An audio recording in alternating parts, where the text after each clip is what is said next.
À la réception de mariage de ma sœur, l'écran a affiché mes échecs, stérile, divorcé, raté, fauché, seul. La salle a éclaté de rire.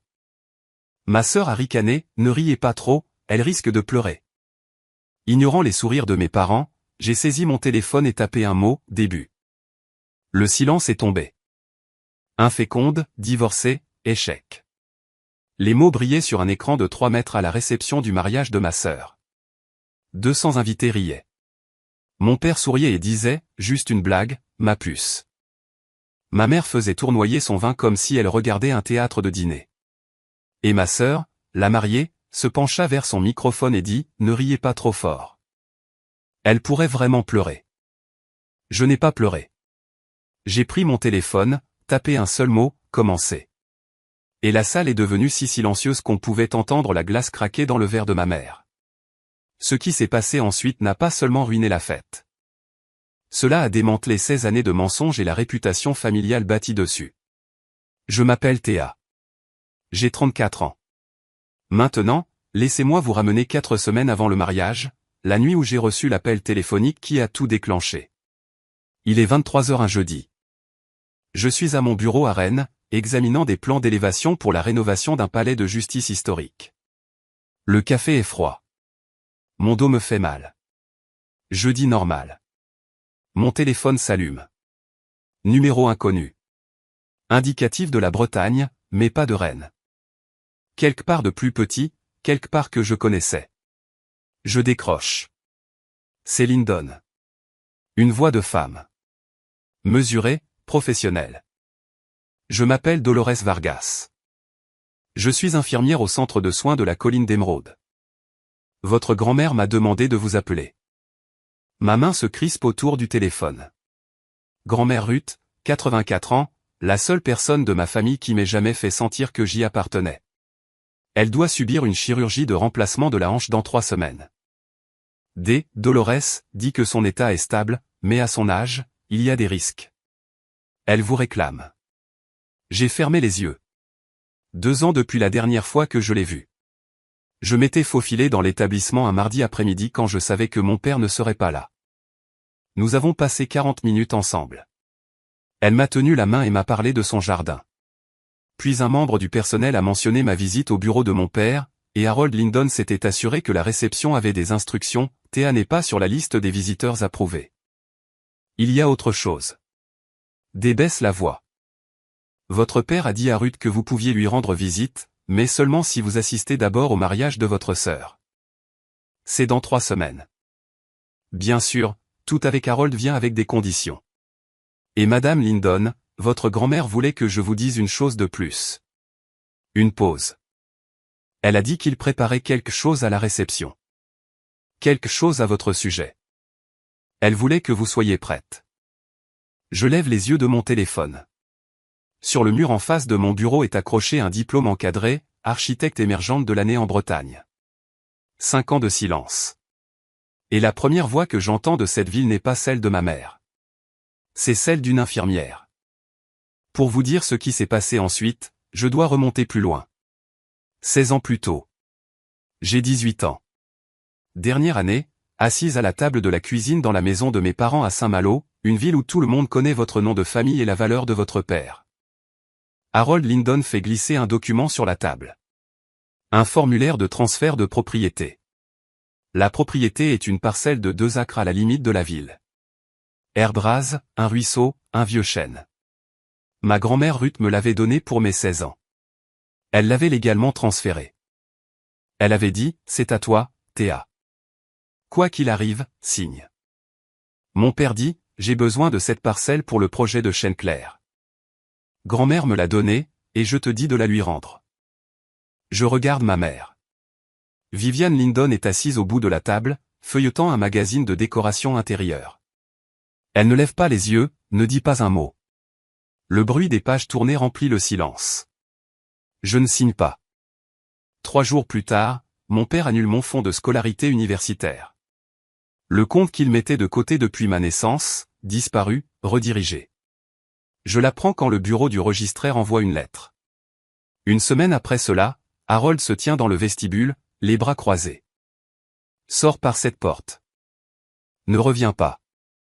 Ma petite sœur, Sophie, 11 ans, regarde depuis le haut des escaliers.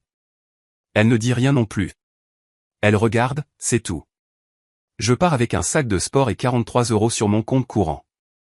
Ce soir-là, Harold dit aux voisins qu'elle a abandonné ses études, qu'elle est partie avec un garçon, et qu'elle a brisé le cœur de sa mère. Rien de tout cela n'était vrai, mais à Saint-Malo, la parole de mon père était la seule qui comptait. Voici ce qui s'est passé. Après que la porte se soit refermée derrière moi, j'ai dormi dans ma voiture pendant 2 semaines. J'ai travaillé au comptoir d'une station-service près de Tours. J'ai obtenu mon équivalent du baccalauréat à 19 ans tout en faisant des doubles services comme serveuse dans un dîner qui sentait la graisse de bacon et l'eau de javel. J'ai postulé au collège communautaire. J'ai été transféré à l'Université catholique de l'Ouest grâce à une bourse basée sur les besoins. J'ai étudié l'architecture parce que j'aimais l'idée de construire des choses qui durent, des choses qu'on ne pouvait pas enlever d'un coup de stylo. J'ai obtenu mon diplôme à 23 ans. Personne n'est venu à la cérémonie. J'ai mis ma toge et mon mortier, j'ai traversé la scène et j'ai serré la main du doyen. Puis je suis rentré dans mon petit studio et j'ai mangé des plats à emporter par terre. À 24 ans, j'ai épousé Driss Alperne, un homme que j'avais rencontré via l'ancien réseau professionnel d'Harold avant d'être renié. Il avait 12 ans de plus, charmant en public, étouffant en privé. Il gérait mon compte bancaire, filtrait mes appels téléphoniques et me disait quels amis j'avais le droit de garder. Une version plus petite et plus silencieuse de mon père. Je suis parti à 27 ans. À 28 ans, un médecin m'a dit que je ne pouvais pas avoir d'enfant, un fait médical. Je l'ai digéré seul dans une salle d'attente de clinique avec des néons et un magazine vieux de 2 ans. D'une manière ou d'une autre, Sophie a découvert que Driss était resté en contact avec ma famille après le divorce. Il avait toujours aimé avoir un levier. Maintenant, j'ai 34 ans, architecte principal chez Mercier et Hollis à Rennes. Je conçois des restaurations de bâtiments historiques, des palais de justice, des bibliothèques, des théâtres. Mon nom professionnel était Mercer Lindon. J'ai gardé le nom de Driss par un trait d'union parce que le monde de l'architecture le connaissait déjà. Je n'ai pas caché ma vie à ma famille par effet dramatique. J'ai juste cessé de jouer pour des gens qui avaient déjà décidé que je n'étais rien. Personne à Saint-Malo ne sait rien de tout cela. Le matin après l'appel de D, je suis assise dans mon bureau, la porte fermée. À travers la cloison vitrée, je peux voir mon collègue Marc Cole à son bureau, casque sur les oreilles, exécutant des simulations de gestion de câbles pour un projet de musée. Marc a 36 ans, ancien de l'armée en informatique, est la personne la plus imperturbable que j'ai jamais rencontrée. C'est aussi ce qui se rapproche le plus d'une famille. Je rappelle D. Quel est le risque de l'opération ? À 84 ans, avec sa densité osseuse, le chirurgien a dit qu'il y avait un réel risque de complications. Elle est forte, mais elle n'est plus jeune. D fait une pause. Elle pleure votre nom certaines nuits. Elle garde vos lettres sous son oreiller. Je presse mes jointures contre mon front. Ma grand-mère cachant mes lettres sous son oreiller comme des produits de contrebande. Parce que dans cette famille, m'aimer est quelque chose qu'il faut faire en secret. J'ai 2 options, aller au mariage, endurer ce que Sophie et mes parents ont prévu, voir grand-mère Ruth, ou rester à Rennes, rester en sécurité, et peut-être ne plus jamais la revoir. Je frappe à la vitre de Marc. Il enlève son casque. J'ai besoin d'une faveur. Il écoute tout. Le mariage, l'avertissement concernant le diaporama, l'ultimatum de l'hospice. Quand j'ai fini, il se penche en arrière et dit, si tu y vas avec un plan, pas avec de l'espoir. Je sais. Et tu y vas. Elle a 84 ans, Marc. Elle pourrait ne pas survivre à l'opération. Il hoche la tête. Ne discute pas. Alors, assurons-nous que tu ne marches pas à l'aveugle. Ce soir-là, je réserve un hôtel à Saint-Malo pour le week-end du mariage. Je sors une robe que j'ai achetée moi-même. Bleu marine, bien coupée, professionnelle, pas celle que ma mère essaiera de me tendre. Marc a dit, vas-y avec un plan. Alors, j'ai commencé à en faire un. Et pour la première fois en 16 ans, j'étais heureuse que ma famille me sous-estime. 3 semaines avant le mariage, Harold exige un dîner de famille, sa condition, avant de valider mon nom au bureau d'accueil de l'hospice.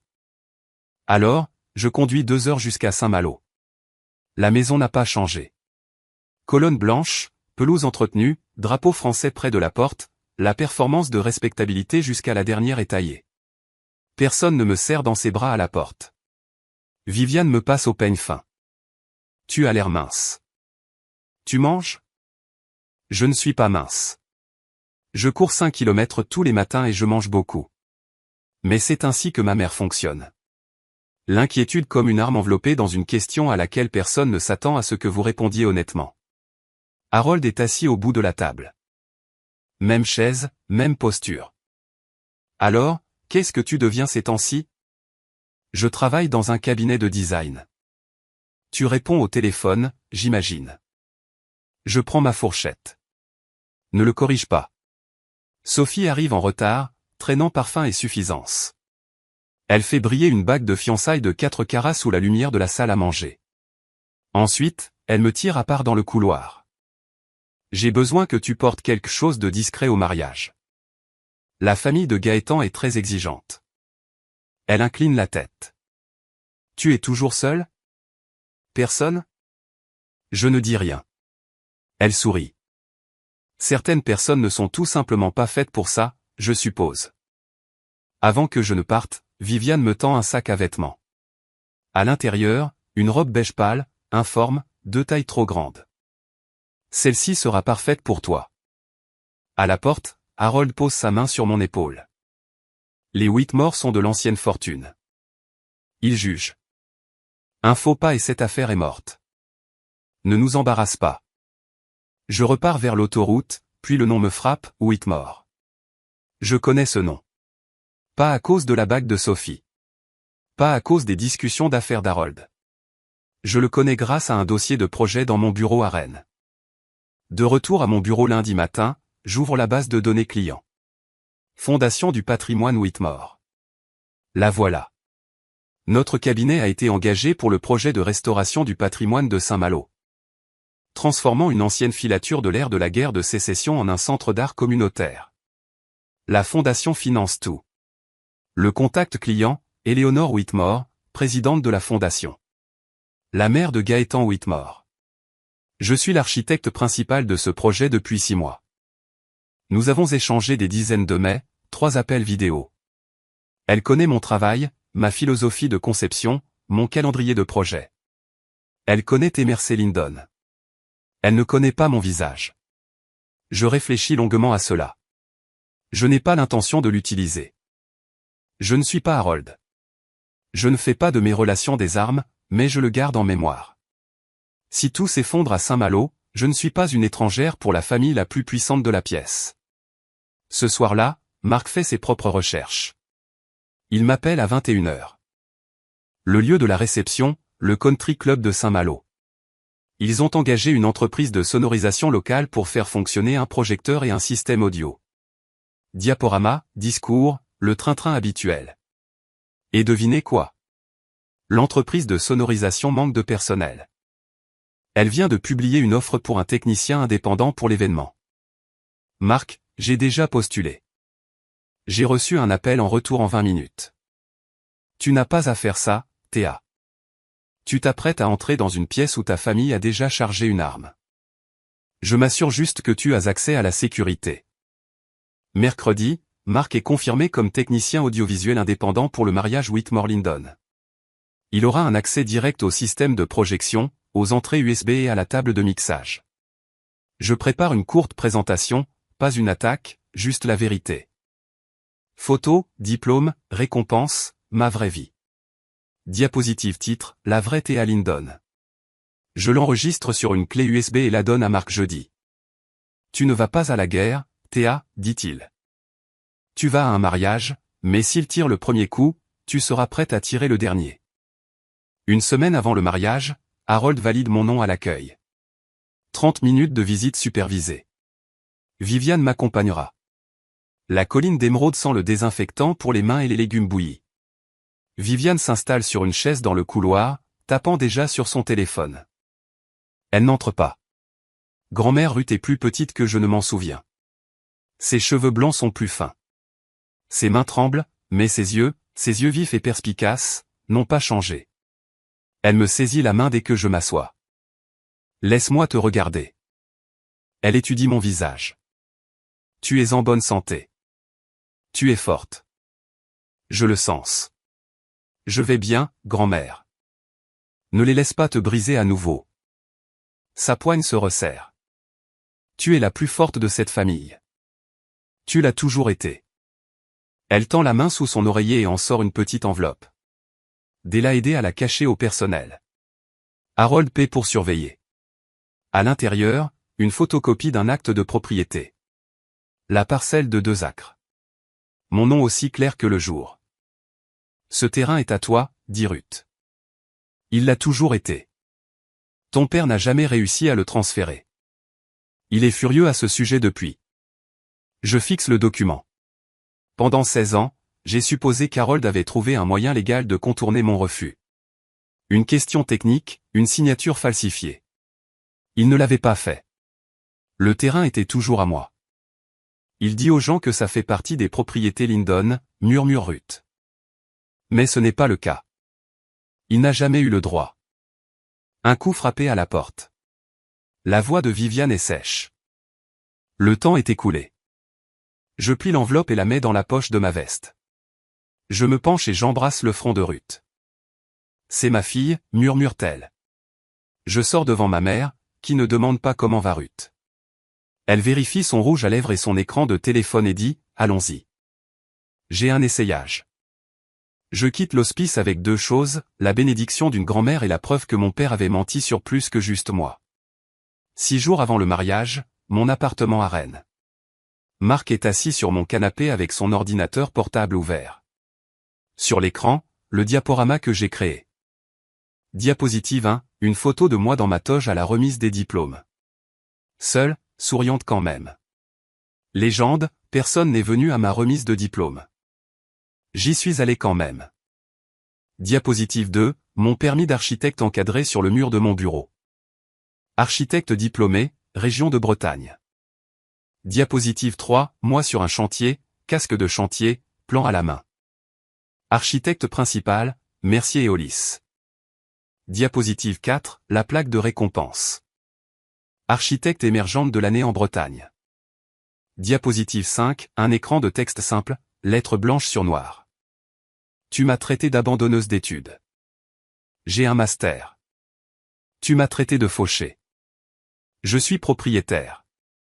Tu m'as traité d'échec. Je conçois des bâtiments pour vivre. Marc fait défiler, hoche la tête. Clair, factuel, pas d'insultes, juste les faits. C'est le but. Je ne veux pas les attaquer. Je veux que la vérité soit plus forte que leurs blagues. Il ferme l'ordinateur. Tu es sûr de ne pas vouloir ajouter la partie sur le problème de chaîne claire de ton père? Le terrain? Non, je ne suis pas lui. Je ne transforme pas l'information en munitions. Alors, quel est le déclencheur? Je lui montre. Un message texte pré-tapé sur mon téléphone. Un seul mot, commencer. Quand je l'envoie, Marc bascule la clé USB du projecteur du diaporama de Sophie au mien. Il a déjà testé le système lors de l'installation sur le lieu. Le changement prend 3 secondes. Et si leur diaporama s'avère inoffensif? Demande-t-il. Alors je ne l'envoie jamais. Nous partons. Je rends visite à Ruth. Nous rentrons à Rennes. Marc me regarde longtemps. Tu sais qu'ils ne vont pas rester inoffensifs. Je sais, mais je dois leur donner la chance, une dernière chance d'être décent, parce qu'une fois que ce sera fini, je veux être sûr, absolument sûr de ne pas avoir tiré le premier coup. 5 jours avant le mariage, Harold appelle. Il ne dit pas bonjour. Il dit, règle. Tu t'assois à la table 14, coin arrière. Tu ne parles pas au Whitmore à moins qu'on ne te parle. Tu ne mentionnes pas ton divorce, ta condition, ou quoi que ce soit sur ta vie personnelle. Si quelqu'un te demande ce que tu fais, tu dis que tu travailles à l'accueil dans un petit cabinet. Compris? Et après le mariage, je pourrai voir grand-mère Ruth. Nous verrons. Cela dépend de ton comportement. La ligne se coupe. Ce soir-là, mon téléphone vibre. Sophie m'a ajouté à un chat de groupe. Viviane, Harold, Sophie, et maintenant moi. Le premier message est un aperçu du diaporama. Je regarde les images se charger. La famille Lyndon, et puis il y a Théa. De vieilles photos de moi étirées et filtrées pour paraître peu flatteuses. Des autocollants de dessins animés collés dessus. Et puis les étiquettes, une par diapositive, grasse et centrée, abandonneuse d'études, divorcée, fauchée, seule, inféconde. Sophie tape sous l'aperçu, OMG, ça va être hilarant. Ne t'inquiète pas, Théa. C'est pour le fun. Viviane répond, sois de bon goût, Sophie. Elle ne dit pas, enlève ça. Elle ne dit pas, c'est mal. Elle dit, sois de bon goût. Comme s'il y avait une manière de bon goût de diffuser l'historique médical de votre fille à 200 étrangers. Harold ne répond pas du tout. Je fais une capture d'écran de chaque message, les envoie à Marc sans commentaire. Puis j'ouvre mon ordinateur portable. Ma propre présentation est toujours affichée. 5 diapositives claires et factuelles. J'en ajoute une 6e, une citation, texte blanc sur noir, la mesure d'une famille n'est pas la façon dont elle célèbre ses meilleurs membres, mais la façon dont elle traite ses plus vulnérables. Je fixe le mot inféconde sur l'écran de mon téléphone pendant un long moment. Puis je ferme le chat de groupe. Je ne réponds pas. Il n'y a plus rien à dire aux gens qui pensent que votre corps est une blague. Le jour du mariage arrive sous un ciel d'octobre clair. Église communautaire de Saint-Malo, planche blanche, clocher attrapant le soleil matinal. Le parking est plein de BMW et de Land Rover. C'est l'événement social de la saison. Je porte ma robe bleu marine, pas le sac beige que ma mère avait choisi. Je l'avais laissé pendu dans le placard de l'hôtel sans y penser. À l'intérieur de l'église, 200 invités remplissent les bancs. La communauté d'affaires de Saint-Malo, les membres du country club, les connaissances du conseil municipal, et au premier rang, les Whitmore. Éléonore dans une veste vert foncé, cheveux argentés relevés, posture de danseuse étoile. Son mari Richard à ses côtés, distingué, réservé. Je m'assois au dernier banc. Personne ne me salue. Personne ne propose de se décaler. Harold arpente l'allée centrale comme s'il était en campagne. Poignée de main, tape sur l'épaule. Tellement fier de ma petite fille. Il ne parle pas de moi. Viviane flotte près de l'autel dans une robe ivoire sur mesure, murmurant à une amie. Mes 2 filles sont là aujourd'hui, même la plus difficile. Elle rit légèrement. L'amie regarde vers l'arrière. Je fais semblant de ne pas remarquer. Une femme âgée que je ne reconnais pas est assise 2 rangs devant moi. Cheveux blancs, robe à fleurs, lunettes de lecture sur une chaîne. Elle me regarde une fois, puis revient vers l'autel. Je n'y pense pas. La cérémonie commence. Gaëtan se tient à l'autel, l'air sincèrement heureux. Il prononce ses vœux avec un tremblement dans la voix. Sophie prononce les siens plus forts, plus longs, surtout sur elle-même.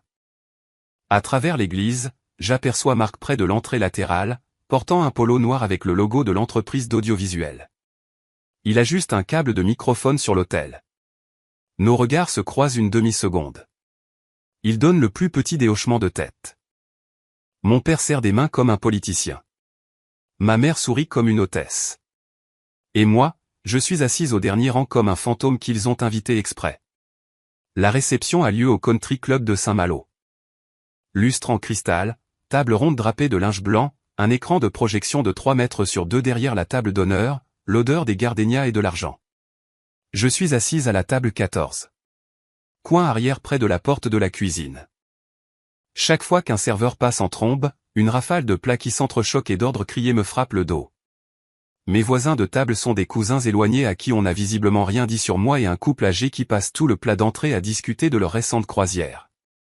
Une femme en face de la table se penche. « Et vous, que faites-vous, ma chère ? » ?»« Je suis architecte. »« Oh, c'est gentil. » Elle se tourne vers l'homme à côté d'elle et commence à parler de rénovation de cuisine. Sur scène, Sophie prend le microphone pour le premier discours. Elle remercie ses parents. Elle remercie les Whitmore. Elle remercie ses amis d'université, son organisatrice de mariage, sa fleuriste. Puis elle regarde vers l'arrière de la salle, vers moi, et ma sœur Théa qui, eh bien, a réussi à se montrer aujourd'hui. Une pause. C'est déjà ça, n'est-ce pas ? Des rires épars. Le genre poli. Celui où les gens ne sont pas sûrs de devoir rire, alors ils le font quand même. Harold trinque à la table d'honneur avec Richard Whitmore. Il se penche, parle chiffres. Éléonore est assise à côté d'eux, polie, mais mesurée. Elle n'a encore rien engagé. Je le vois à la façon dont elle tient son verre de vin, prêt, intact, comme un accessoire. Ma mère apparaît à mon coude. Son parfum arrive avant elle. Ne bois pas trop, murmure-t-elle. Ne parle pas de toi. Et pour l'amour de Dieu, souris. Je souris. Pas parce qu'elle me l'a dit, mais parce que dans 20 minutes, le diaporama est prévu et je sais exactement ce qu'il contient. En ce moment, je suis assise à la table 14 avec une assiette de nourriture que je ne peux pas manger, et une famille qui souhaiterait que je reste invisible. Mais je veux vous poser une question précise. Avez-vous déjà été relégué au fond, littéralement ou au sens figuré, par des gens qui étaient censés vous aimer? Pas le genre d'exclusion que vous remettez en question, mais celui qu'on vous dit normal. Dites-le moi dans les commentaires, car ce qui se passe ensuite à cette réception avec cet écran et ces 200 invités est la raison pour laquelle je vous raconte cette histoire aujourd'hui. Restez avec moi. Les lumières s'atténuent. La demoiselle d'honneur de Sophie prend le microphone avec un sourire qui me dit qu'elle s'est entraînée toute la semaine. Et maintenant, une présentation spéciale de la famille Lindon. L'écran s'anime. Une musique de piano douce joue dans les haut-parleurs. Photo de bébé de Sophie. Sourire édenté. Récital de ballet. Bal de promo. Sophie et Harold pêchant sur un lac. Sophie soufflant ses bougies d'anniversaire. Les Lindon en vacances. Viviane avec un chapeau de soleil. Harold avec son bras autour de Sophie. L'océan derrière eux. Je ne suis sur aucune photo. La salle frémit. Éléonore Whitmore sourit poliment. Richard tapote l'épaule de son fils. Puis viennent les photos de couple. Sophie et Gaëtan dans un vignoble. À un match de football, au dîner de Noël avec les Whitmore. Chacune reçoit une salve d'applaudissements polis. La musique change. Enjouée. Effet sonore de roulement de tambour. L'écran affiche, et maintenant, rencontrons le reste de la famille. Sophie sourit depuis la table d'honneur. Elle croise mon regard à travers la salle et agite ses doigts en un petit signe de la main. Viviane se penche en arrière sur sa chaise avec l'air satisfait de quelqu'un qui attend le plat principal. Mon estomac se serre, non pas de peur, mais de certitude, car je sais ce qui vient ensuite. Sous la table, mon téléphone est déjà dans ma main. Le message pour Marc est tapé et prêt. Un seul mot, commencer. Mon pouce flotte au-dessus du bouton d'envoi. Je me fais une promesse.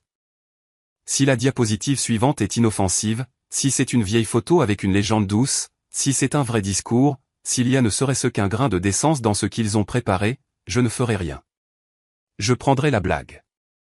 Je rentrerai chez moi. Je les laisserai profiter de leur soirée. Je leur donne une dernière chance d'être décents.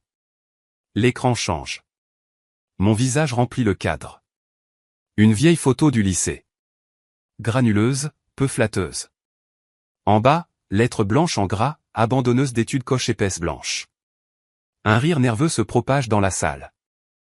Quelques personnes jettent un coup d'œil vers moi. Je garde le visage impassible. Diapositive suivante.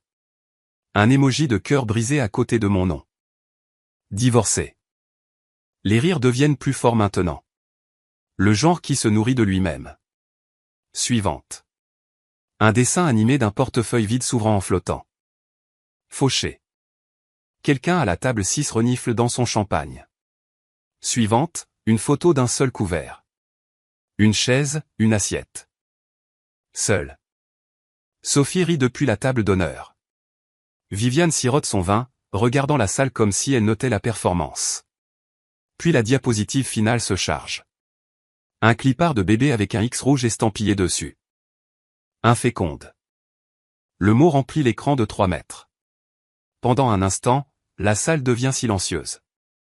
Le genre de silence choqué. Celui où les gens réalisent qu'ils riaient de quelque chose qu'ils n'auraient pas dû. Puis quelques rires supplémentaires éclatent. Un murmure inconfortable suit. Sophie se penche vers le microphone. Ne riez pas trop fort. Elle pourrait vraiment pleurer. Viviane fait tournoyer son vin. Demi-sourire. Les yeux fixés sur moi. Harold croise mon regard depuis la table d'honneur. Juste une blague, ma puce. Détends-toi. Eleanor Whitmore ne rit pas. Je le vois clairement de l'autre côté de la salle. Elle pose son verre sur la table avec un petit clic. Sa mâchoire se crispe. Elle regarde Harold, puis l'écran, puis moi. Je sens le sang monter à mon visage.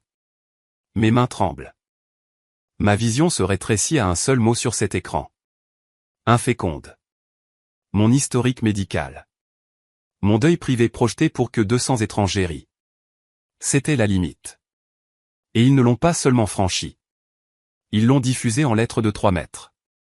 Je regarde autour de la salle. 200 visages, certains riant, d'autres détournant le regard, d'autres faisant semblant de vérifier leur téléphone parce qu'ils ne savent pas où mettre les yeux. Sophie rayonne. C'est sa partie préférée de son propre mariage. Pas les vœux, pas la première danse, mais ça, me voir assise dans l'épave de ma propre humiliation. Viviane lève légèrement son verre, un toast silencieux à sa propre cruauté. Harold s'est déjà tourné vers Richard Whitmore, reprenant leur conversation comme si de rien n'était. Comme si mettre un féconde sur un écran pour 200 personnes était l'équivalent social d'une blague de papa. Je regarde mon téléphone. Le message est toujours là. Un mot, commencé. Je pense à Ruth, à ses mains tremblantes lorsqu'elle m'a donné cette enveloppe, à la façon dont elle a dit « Ne les laisse pas te briser à nouveau ». Je ne suis pas en train de craquer. Mon pouce appuie sur envoyer. 3 secondes passent. Le diaporama se fige. L'écran devient noir. Sophie fronce les sourcils. Problème technique. Elle fait signe vers l'arrière de la salle. Quelqu'un peut arranger ça? Derrière la cabine audiovisuelle, Marc retire la clé USB de Sophie du projecteur et insère la mienne. Ses mains sont stables. Il a fait des choses plus difficiles sous plus de pression. L'écran s'allume à nouveau. Texte blanc sur fond noir. Clair. Simple. La vraie Théa Lindon. La salle devient silencieuse. Pas le genre poli. Le genre où toutes les têtes se tournent et toutes les conversations s'arrêtent d'un coup. Harold se lève. Qu'est-ce que c'est? Éteins ça. Il regarde vers la cabine audiovisuelle. Marc ne bouge pas. La télécommande du système est verrouillée. La seule façon de l'arrêter est de débrancher le câble d'alimentation dans le placard technique, et Marc a verrouillé cette porte il y a 20 minutes. Pour la première fois en 16 ans, mon père ne peut pas me faire taire. La première diapositive remplit l'écran. Une photo de moi à la remise des diplômes, toge et mortier, debout seul devant le sceau de l'université, diplôme en main. La légende indique, personne n'est venu à ma remise de diplôme. J'y suis allé quand même. Murmure. Une femme à la table 3 se couvre la bouche. Ensuite, mon permis d'architecte, encadré et affiché. Architecte diplômé, région de Bretagne. Les murmures s'intensifient. Ensuite, moi sur un chantier, casque, bottes de sécurité, plan sous le bras. Derrière moi, le squelette d'un palais de justice rénové. Architecte principal Mercier et Hollis. Un homme près du devant se tourne sur sa chaise pour me regarder. Puis un autre, puis toute une table. Diapositive suivante. Une plaque encadrée. Architecte émergente de l'année en Bretagne. La main d'Eleanor Whitmore se fige à mi-chemin de son verre. La dernière diapositive de contenu apparaît. Texte blanc sur noir. Tu m'as traité d'abandonneuse d'études. J'ai un master. Tu m'as traité de fauché. Je suis propriétaire. Tu m'as traité d'échec. Je conçois des bâtiments pour vivre. Je me lève de la table 14. Je ne marche pas vers la scène. Je ne prends pas de microphone. Je me tiens juste là où je suis, dans le coin arrière près de la porte de la cuisine, et je regarde vers l'avant de la salle. Le visage d'Harold est d'une teinte que je n'ai jamais vue, quelque part entre la fureur et la peur. C'est ridicule. Elle a probablement tout falsifié. Le sourire de Sophie a disparu. Éteins ça. C'est mon mariage. Viviane est figée, son verre de vin suspendu en l'air, son visage vidé de sa couleur. La dernière diapositive apparaît. La citation que j'ai ajoutée il y a 5 jours. La mesure d'une famille n'est pas la façon dont elle célèbre ses meilleurs membres. C'est la façon dont elle traite ses plus vulnérables. Je ne dis rien.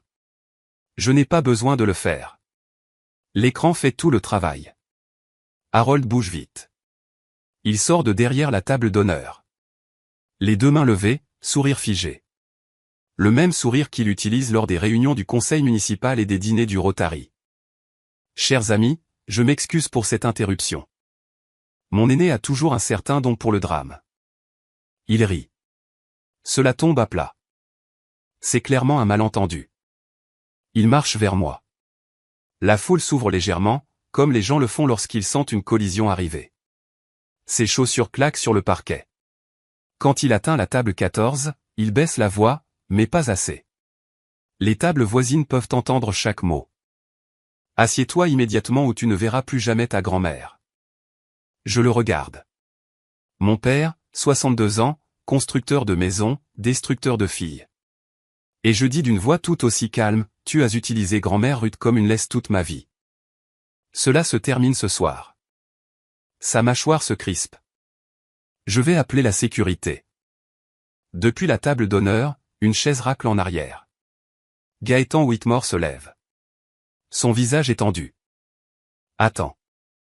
Il regarde Harold, puis moi. Laissez-la parler. Sophie lui agrippe le bras. Gaëtan.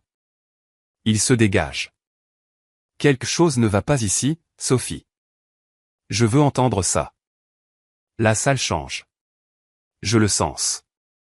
L'énergie bascule. Comme une foule se recalibre quand quelqu'un d'inattendu rompt les rangs. Viviane se lève de son siège, sa voix se brisant pour la première fois. Théa, s'il te plaît, tu t'humilies. Je regarde ma mère, la femme qui feuilletait des magazines pendant que mon père me mettait à la porte. La femme qui m'a tendu une robe informe et m'a dit de me fondre dans les murs. Non, maman. Pour la première fois, je ne le fais pas. À la table d'honneur, Eleanor Whitmore n'a pas bougé, mais ses yeux ont changé. Ils sont fixés sur l'écran derrière nous, sur les mots Mercier et Hollis, et quelque chose dans son expression change. Je m'éloigne de la table 14. Je ne me précipite pas. Je n'ose pas la voix. Je marche au centre de la salle, entre les tables rondes et les bougies vacillantes. Et je me tiens là où tout le monde peut me voir. 200 visages, champagne qui devient plat.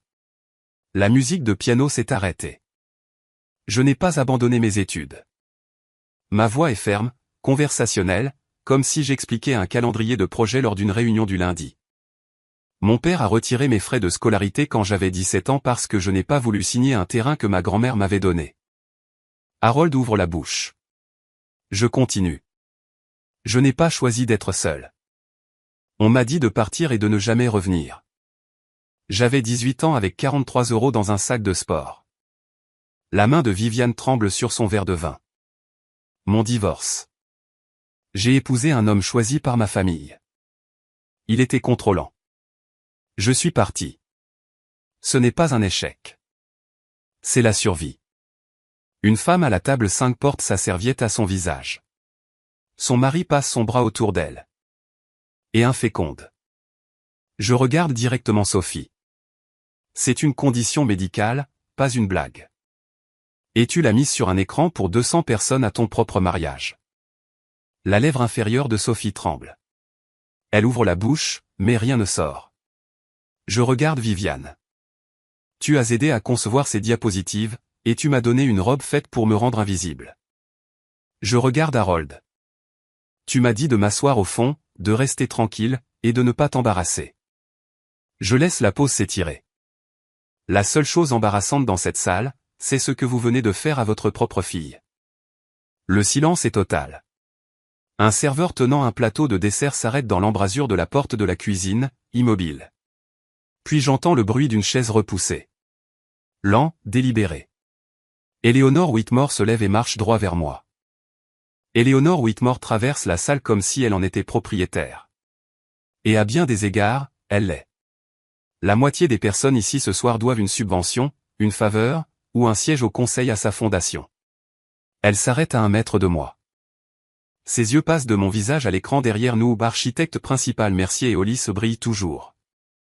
T. Mercier Lindon. Elle le dit comme si elle confirmait quelque chose qu'elle soupçonnait déjà. Vous êtes l'architecte du projet du patrimoine de Saint-Malo.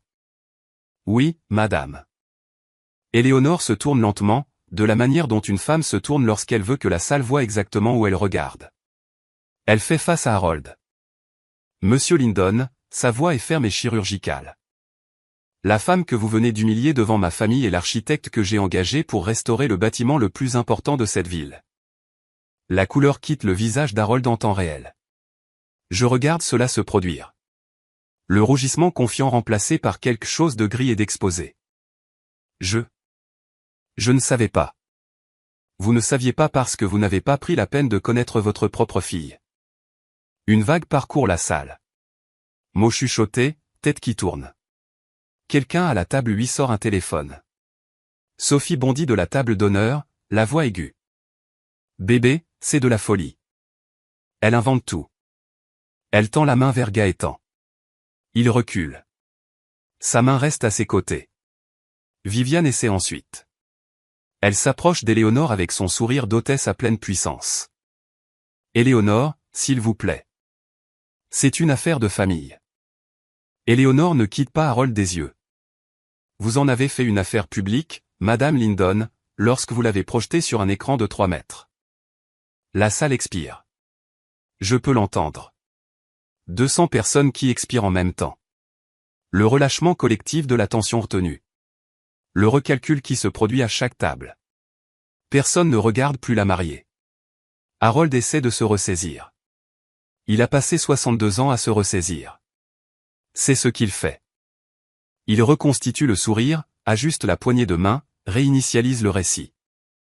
Éléonore, ne réagissons pas de manière excessive. Il adopte sa voix de country club. Chaleureuse, raisonnable, d'homme à homme. Sauf qu'elle n'est pas un homme et qu'elle n'achète pas ça. C'était une blague stupide. Vous savez comment sont les familles. Je sais comment ma famille est, dit Éléonore. Nous ne projetons pas les dossiers médicaux de nos enfants sur un écran pour nous divertir. Elle se tourne vers Gaëtan. Fils, je pense que nous devons avoir une conversation privée ce soir. Gaëtan hoche la tête. Il observe Sophie depuis la révélation. Son expression n'est pas de la colère. C'est quelque chose de pire. C'est une réévaluation. Il regarde sa fiancée et dit, tu m'as dit que Théa était instable. Tu as dit qu'elle avait des problèmes, qu'elle était jalouse de toi. La voix de Sophie se brise. Elle est jalouse. C'est une architecte diplômée avec des récompenses, Sophie. Et tu as mis un féconde sur un écran à notre mariage. Harold s'approche d'Éléonore, baissant la voix à un registre qui fonctionne probablement dans les salles de conseil. Parlons du partenariat de Chêne-Clair. Cela n'a rien à voir avec ça, Éléonore lève la main. Un seul geste, c'est tout ce qu'il faut. Le partenariat de Chêne-Clair. Elle le répète comme si elle goûtait quelque chose de gâté. Harold, après ce que je viens de voir, il n'y a pas de partenariat de Chêne-Clair. La bouche d'Harold s'ouvre. Rien n'en sort. Sa main, toujours levée dans un geste inachevé, retombe le long de son corps. Viviane craque, pas avec grâce. Un son aigu et étranglé qui pourrait être un sanglot. Ça ne peut pas arriver. Elle le dit à personne. Elle le dit à la nappe. Je me tiens au centre de la salle. Je ne souris pas. Je n'hoche pas la tête. Je ne célèbre pas. Je me tiens simplement debout. Pour la première fois de ma vie, se tenir debout est suffisant. Harold vient de perdre l'affaire de Chêne-Clair. Sophie vient de perdre le contrôle de sa propre réception. Et ma mère pleure. Pas pour moi. Jamais pour moi. Pour l'image. Je me tiens au milieu de cette pièce et pour la première fois, personne ne me dit de m'asseoir. Maintenant, je dois savoir si, dans votre famille, vous auriez appuyé sur commencer ou si vous seriez parti.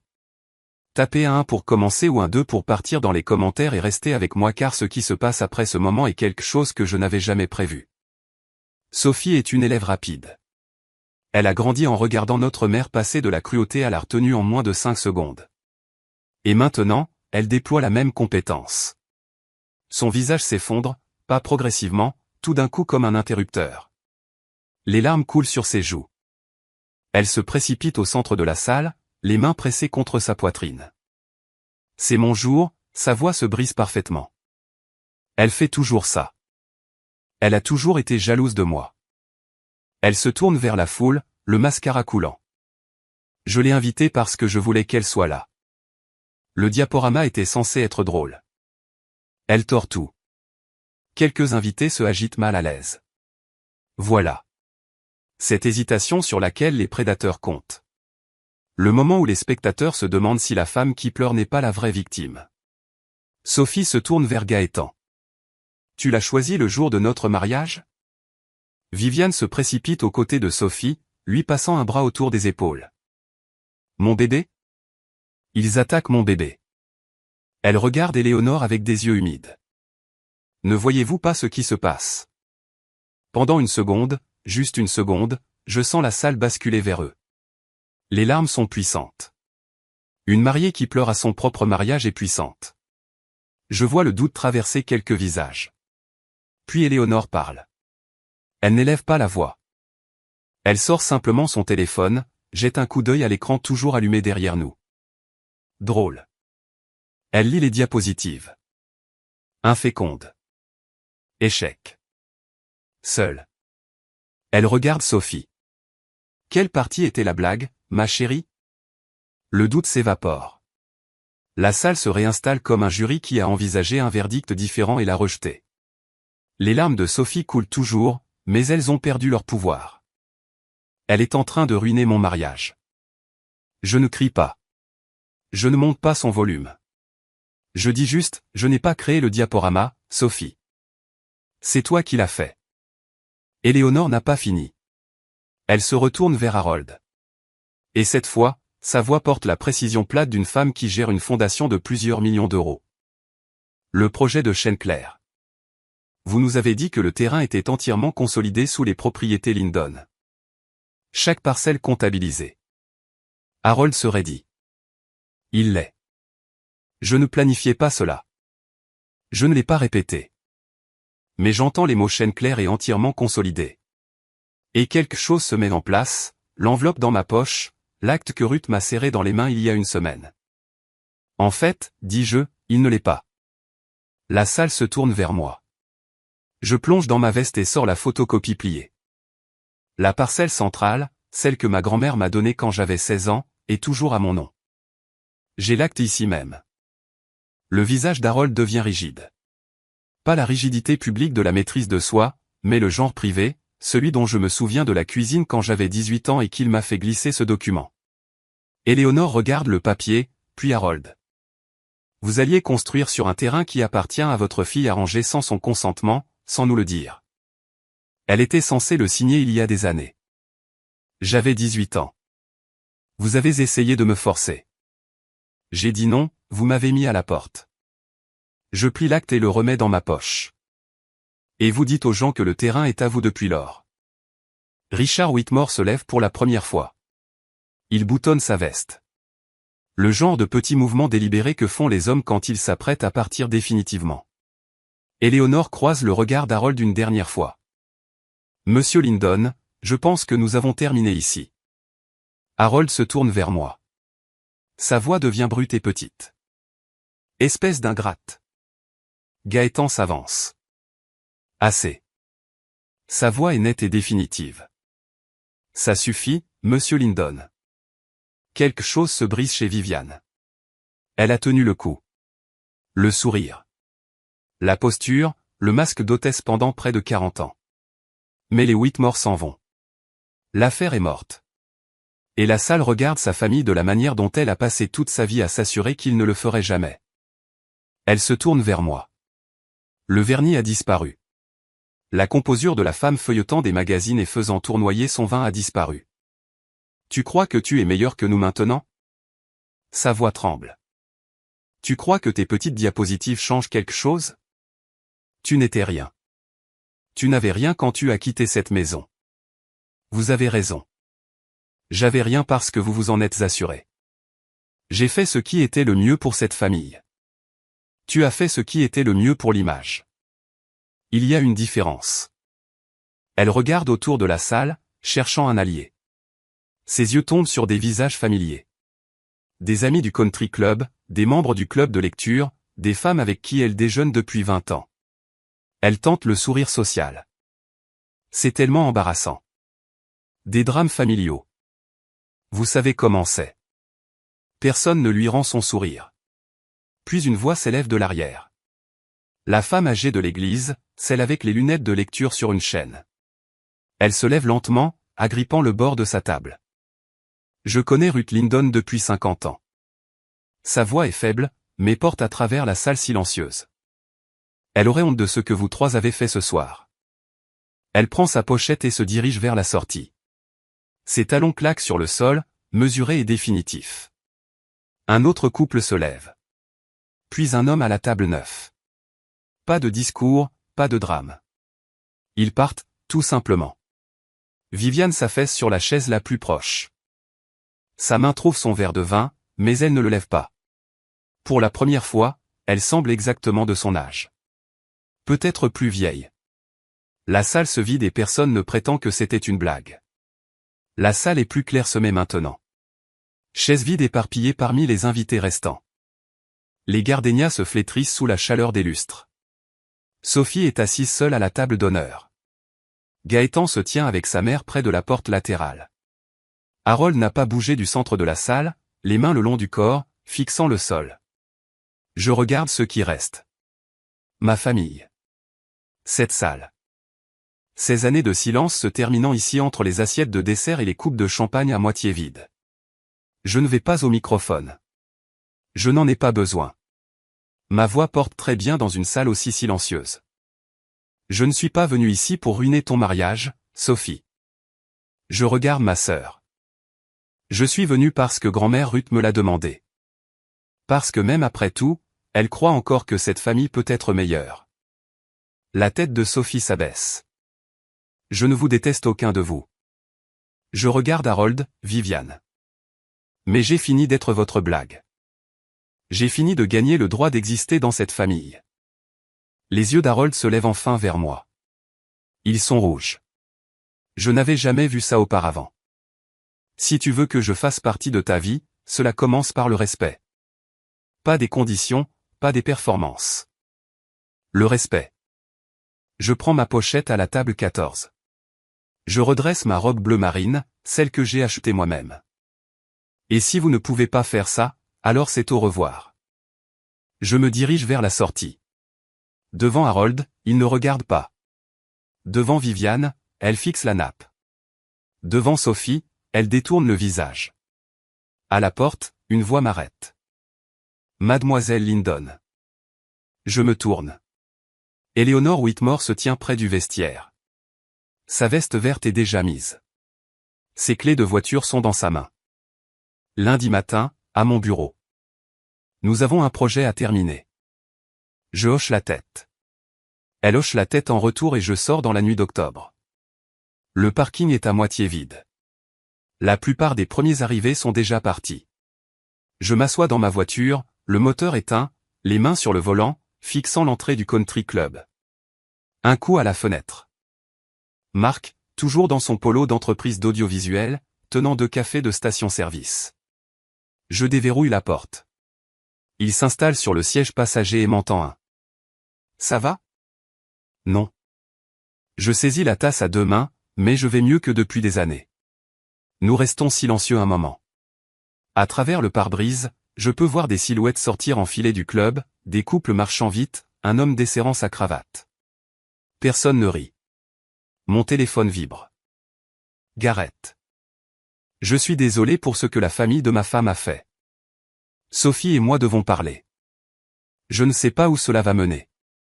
Encore une vibration. Ta grand-mère a tout vu. La nièce de quelqu'un diffusait le mariage en direct sur un chat de groupe familial. Ruth a tout regardé. Elle rit. Elle dit, c'est ma fille. Je ferme les yeux. Ruth dans son lit d'hospice, regardant sa petite fille se tenir debout devant une salle pleine de gens qui ont essayé de la rendre invisible. Riant, fier. Encore un. Eleanor Whitmore. J'ai informé mon équipe de la situation du terrain de Chêne-Clair. Harold ne construira pas sur votre propriété. Nous trouverons un autre partenaire pour le développement futur. Je tape en retour à Eleanor, merci Adé et dites-lui que je l'aime. À Gaëtan, je suis désolé aussi pour tout ça. Je ne réponds pas à Harold, Viviane ou Sophie. Il n'y a rien à dire qui n'ait été dit dans cette salle. Marc démarre la voiture. Où allons-nous? À l'hôtel, puis à la maison demain. Il quitte le parking. Dans le rétroviseur, le country club rétrécit. Saint-Malo est une petite ville, et les petites villes font ce qu'elles font de mieux, elles parlent. La semaine après le mariage, Saint-Malo se réorganise. J'apprends cela de seconde main, principalement par et par Marc, qui a un talent pour surveiller les groupes Facebook des petites villes.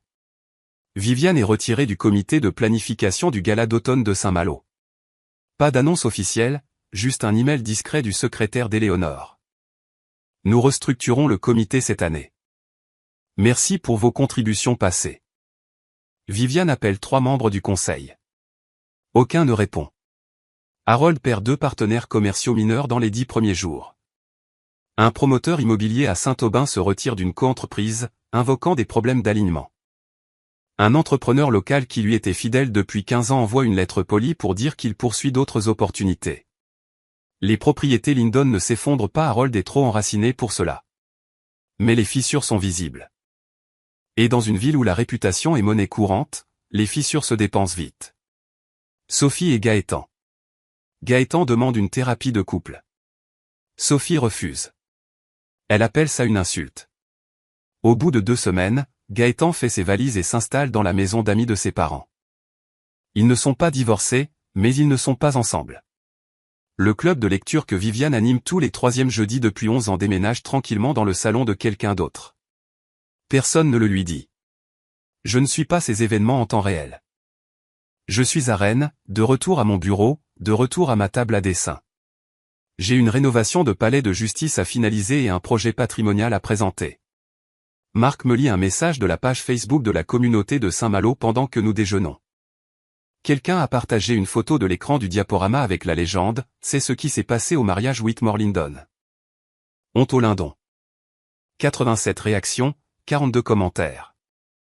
Tu ne leur as pas fait ça, dit Marc en fermant son ordinateur. Je sais. Ils se l'ont fait eux-mêmes. Tu as juste cessé de couvrir. Je mange mon sandwich. Il a meilleur goût que tout ce qui a été servi à la table 14. 3 semaines après le mariage, un mardi soir. Je révise les plans du projet du patrimoine de Saint-Malo. La fondation d'Éléonore veut la présentation prête d'ici la fin du mois. Mon téléphone sonne. Harold. Je réponds presque pas. Puis je décroche. Il ne commence pas par des excuses. Il commence par une offre. Le terrain. Fixe ton prix. Terminons cela comme des adultes. Le terrain n'est pas à vendre. C'était le cadeau de grand-mère Ruth pour moi. Il reste à moi. Tu détruis cette famille pour un bout de terre. Vous avez détruit cette famille pour un bout de terre il y a 16 ans lorsque vous avez choisi une parcelle plutôt que votre fille. Silence. Long. Celui qui vit sur la ligne téléphonique comme du grésillement. J'ai fait ce que je pensais être juste, dit-il enfin. Moi aussi. Et nous voici. Encore une pause. Puis sa voix change, plus douce, presque humaine. Grand-mère n'est plus votre monnaie d'échange. Je maintiens ma voix égale. J'ai contacté directement la colline d'Émeraude. Je suis répertorié comme son contact d'urgence secondaire. Je peux lui rendre visite quand je veux. Vous ne pouvez plus l'utiliser contre moi. J'entends sa respiration, une inspiration et une expiration. Le son d'un homme réalisant que le dernier levier qu'il avait vient d'être retiré. Tu as toujours été la têtue, dit-il. J'ai appris du meilleur. J'attends la suite. Des excuses, une confession, une fissure dans le mur qu'il a passé 62 ans à construire. Au lieu de cela, il raccroche. Je pose le téléphone sur mon bureau. Mes mains ne tremblent pas. Mon rythme cardiaque est normal. Il fut un temps où un appel téléphonique d'Harold Lindon m'aurait plongé dans le désarroi pendant des jours, rejouant chaque mot, me demandant si j'avais été trop dure, trop ingrate, trop. Ce temps est révolu. Je retourne à mes plans. 2 semaines après l'appel d'Harold, un dimanche matin. Je prépare du café quand mon téléphone s'allume avec le nom de Sophie. Je le laisse sonner 3 fois avant de décrocher. Vieille habitude, me préparer. Mais la voix à l'autre bout ne ressemble pas à celle de Sophie. Pas la Sophie que je connais. Celle qui fait bouger ses doigts et met un féconde sur un écran. Cette voix est plate, fatiguée, dépouillée de performance. Gaëtan a déménagé. Maman n'arrête pas de pleurer. Papa ne parle à personne. Je m'assois à ma table de cuisine. Je ne l'interromps pas. Le diaporama était faux. Je le sais. Elle s'arrête. Reprend. Je ne sais pas pourquoi je l'ai fait. J'ai fait des choses comme ça toute ma vie et personne ne m'a jamais dit d'arrêter. Parce qu'ils étaient trop occupés à le faire avec moi. Une expiration tremblante. Ouais. Silence. Je ne sais pas qui je suis sans être la préférée, dit-elle. Et c'est la chose la plus honnête que ma sœur ait jamais prononcée. Je pourrais être cruel ici. Je pourrais énumérer chaque fois où elle a tordu le couteau, chaque fête où elle a été célébrée pendant que j'étais effacé. Chaque mensonge qu'elle a hérité de nos parents est poli en sa propre arme. Mais la cruauté est leur langue, pas la mienne. Alors peut-être qu'il est temps que tu le découvres, dis-je. Sans moi comme punching ball, pouvons-nous recommencer? Je ne sais pas. Mais nous pouvons commencer par toi qui parle à quelqu'un. Un professionnel. Pas maman, pas papa. Quelqu'un qui te dira vraiment la vérité. Une longue pause. D'accord. Aucun de nous ne dit « je t'aime ». Aucun de nous ne dit « au revoir ». Nous restons simplement au téléphone quelques secondes de plus, respirant. Et puis la ligne devient silencieuse. Je pose le téléphone. Je regarde par la fenêtre. La lumière du matin est d'un or pâle sur les arbres devant mon appartement. Pas de larmes, juste fatigué, mais plus légère qu'avant. Le samedi suivant, je conduis jusqu'à la colline d'Émeraude. Pas d'appel à Harold. Pas de limite de 30 minutes. Pas de Viviane dans le couloir vérifiant son rouge à lèvres. Je vais simplement là-bas. Des m'accueille à l'accueil avec un sourire qui dit qu'elle attendait cette visite. Elle est dans la véranda aujourd'hui. Forte ce matin. Elle a regardé ta vidéo du diaporama encore une fois au petit déjeuner. 5e fois qu'elle me fait rejouer la partie où Éléonore a dit « Vous n'avez pas pris la peine de connaître votre propre fille ». Elle a applaudi. La véranda est chaude et lumineuse. Des fougères en pot bordent les appuis de fenêtres. Grand-mère Ruth est assise dans un fauteuil roulant près de la vitre, une couverture au crochet sur ses genoux, ses cheveux blancs captant le soleil. Elle me voit et tout son visage s'illumine. Pas un sourire poli, pas un sourire d'hôtesse, le vrai, celui qui commence dans les yeux et remplit chaque pli et crevasse. Elle me saisit la main dès que je m'assois. « Tu t'es levé, dit-elle. Dans cette pièce pleine de gens, tu t'es levé. Vous m'avez appris comment, grand-mère. » Elle serre mes doigts. « Maintenant, parle-moi de tes bâtiments. Parle-moi de ta vie. Nous avons le temps. » Alors je lui raconte tout. L'équivalent du bac, les quarts de service au dîner, l'université, le premier projet que j'ai conçu, une petite bibliothèque dans une ville que personne n'a entendue, le palais de justice, les récompenses, l'appartement avec la table à dessin près de la fenêtre. Elle écoute chaque mot, pose des questions, rit des parties où j'ai dormi dans ma voiture et mangé des céréales pour le dîner 3 soirs par semaine. Personne ne frappe à la porte. Personne ne dit que le temps est écoulé. Dehors, par la fenêtre, un chêne étend ses branches sur la pelouse. Vieux, noueux, enraciné, profond, comme celui sur la terre que Ruth m'a donné quand j'ai eu 16 ans. Certaines choses ne peuvent être retirées par une signature. 3 mois plus tard, je suis à mon bureau à Rennes. Lundi matin, café à la main. Sur le mur, une nouvelle impression encadrée du rendu du projet du patrimoine de Saint-Malo, l'ancienne filature telle qu'elle sera après la restauration. Briques rouges, fenêtres arquées, une cour ouverte sur le ciel. La fondation d'Éléonore a approuvé la conception finale la semaine dernière. Le mois prochain, je présenterai au conseil municipal de Saint-Malo. Je me tiendrai devant les mêmes personnes qui m'ont vu humilié à un mariage et je leur montrerai ce que je construis réellement. Le terrain, mes 2 acres, reste intact. Je n'ai pas encore décidé quoi en faire. Parfois, je pense à une petite maison, quelque chose de simple, un porche où Ruth pourrait s'asseoir et regarder le ruisseau. Peut-être un jour. L'opération de Ruth s'est bien passée. Remplacement de la hanche, sans complication. Elle est en physiothérapie maintenant, marchant avec un cadre, se plaignant de la nourriture. Je lui rends visite toutes les 2 semaines. Nous parlons de son jardin, de mes projets, du temps qu'il fait, et de rien au sujet d'Harold. C'est paisible. Harold n'a pas rappelé. Viviane a envoyé un seul message texte. Je suis désolé. 2 mots, aucune suite. Je l'ai lu. Je n'ai pas répondu. Je ne suis pas prête. Je ne le serai peut-être jamais. C'est autorisé. Sophie a commencé une thérapie. Gaëtan est revenu vivre chez ses parents il y a 1 mois à condition qu'il continue le conseil. Dé m'a dit que Sophie avait rendu visite à Ruth à l'hospice la semaine dernière. Première fois depuis plus d'1 an. Elle a apporté des fleurs. Ruth a dit que Sophie avait l'air différente, plus calme. Je ne sais pas ce que cela signifie encore, mais c'est quelque chose. Marc et moi travaillons sur un nouveau projet ensemble.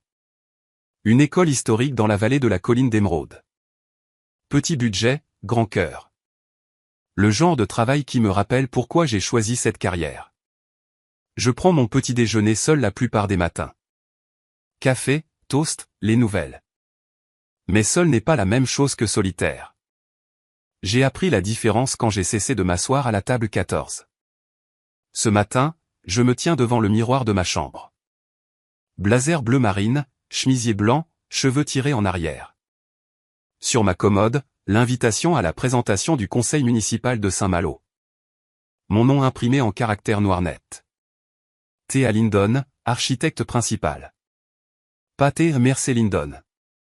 Pas le nom de Driss. Pas un trait d'union par commodité professionnelle. Juste le mien. Je prends l'invitation et passe mon pouce sur les lettres.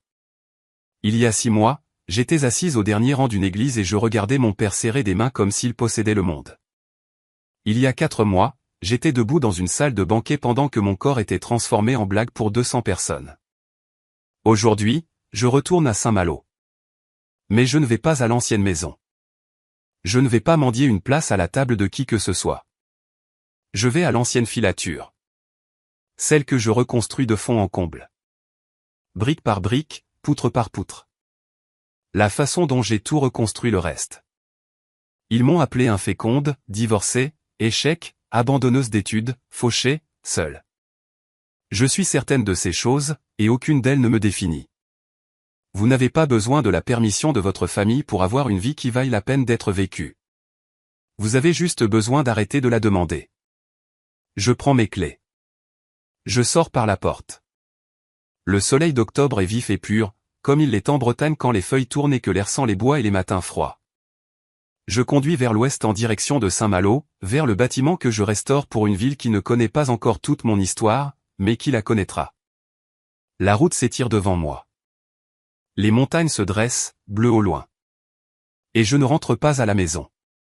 Je vais travailler.